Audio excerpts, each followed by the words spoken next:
Do your best at wag na wag mo akong ipapahiya. Kung ang buong buhay mo'y kontrolado, First day of school, may aberya ka na. Nakakahiya. So, kailan ang kasalan?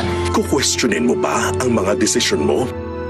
Miss Selena Fernandez, will you marry me? Sino nga ba talaga ang magdidikta sa puso? Jim, I'm sorry. Paano kung nadadala lang tayo sa impluensya nila? Paano kung hindi mo pala talaga ako mahal? Sa kanyang pagkalito, uusbong ang isang pinagbabawal na pagmamahal. Mahal na mahal kita eh.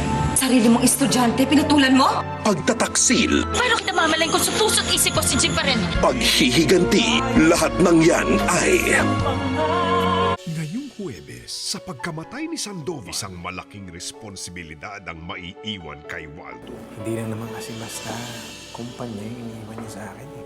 Hindi ko siya pwedeng bigawin. Hindi siya nagkamali ng pagpili sa'yo. Ikakasana ang maitim na planong magpapabagsak kay Waldo. Peke ang kumpanya ni Raymond Go? At yung deal na pinirmahan ninyo, pati buong yun ni Tristan. Makakaganti na tayo kay Waldo. Oras na para lumubog siya. Magpahanggang wakas. imang magkakaibang buhay. Pinagdurugtong ng iisang nakaraan. Unang salta ko pa lang dito, ikaw na ang naging kakapi ko. Soledad de Jesus, mamahalin kita hanggang sa huling hininga ko. Mga bastardong bunga ng tukso at kasalanan. Sa iba mo nalang ipulupot ang sarili mo sa walang asawa. Bawal ka, mambabae. Pag ginawa mo yun sa akin, ilalayo ko sa iyo ang anak mo.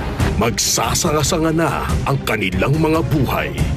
Joaquin nga pala. Joaquin Cardinal. Desagani Esperanza. Sa gitna ng agawan ng karapatan at kapangyarihan. Hindi ako nakikinig sa mga lahing alipin na katulad mo. Walang manluloko kung walang magpapaloko. Maraming salamat po, Don Roman. Kailan nila malalaman ang katotohanan?